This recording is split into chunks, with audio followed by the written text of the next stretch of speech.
അപ്പോസ്തലനായ പൗലോസ് തീത്തോസിന് എഴുതിയ ലേഖനം അധ്യായം 1.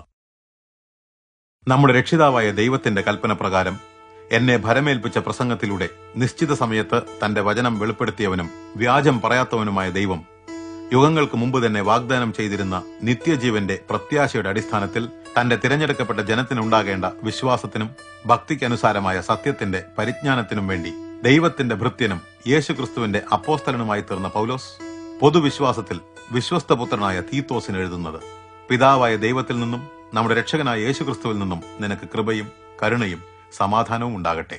ഞാൻ നിന്നെ ക്രീറ്റിൽ വിട്ടിട്ടു പോന്നത് ശേഷിച്ച കാര്യങ്ങൾ എന്റെ നിർദ്ദേശപ്രകാരം ക്രമപ്പെടുത്തുന്നതിനും പട്ടണം തോറും മൂപ്പന്മാരെ നിയമിക്കേണ്ടതിനും ആയിരുന്നുവല്ലോ.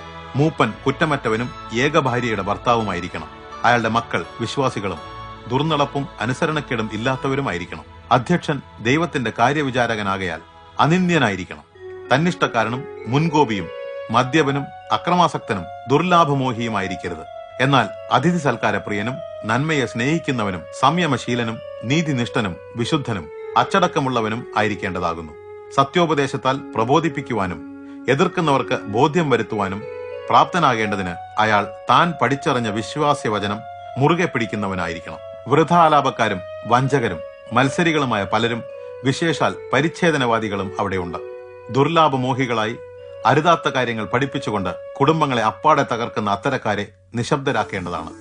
ക്രീറ്റ് നിവാസികൾ എപ്പോഴും അസത്യവാദികളും ദുഷ്ടജന്തുക്കളും അലസരായ ഭോജനപ്രിയരുമാണ് എന്ന് അവരുടെ ഒരു പ്രവാചകൻ തന്നെ പ്രസ്താവിച്ചിട്ടുണ്ട്. ഈ സാക്ഷ്യം സത്യമത്രേ. അതിനാൽ അവർ വിശ്വാസത്തിൽ ഉറച്ചു നിൽക്കേണ്ടതിനും യഹൂദരുടെ കെട്ടുകഥകൾക്കും സത്യം നിഷേധിക്കുന്നവരുടെ കൽപ്പനകൾക്കും ചെവി കൊടുക്കാതിരിക്കേണ്ടതിനും അവരെ കർശനമായി ശാസിക്കണം. ശുദ്ധിയുള്ളവർക്ക് എല്ലാം ശുദ്ധം തന്നെ, എന്നാൽ അശുദ്ധർക്കും അവിശ്വാസികൾക്കും ഒന്നും ശുദ്ധമല്ല.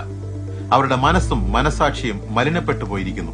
അവർ ദൈവത്തെ അറിയുന്നു എന്ന് അവകാശപ്പെടുന്നുവെങ്കിലും പ്രവർത്തികളാൽ അവിടുത്തെ നിഷേധിക്കുന്നു.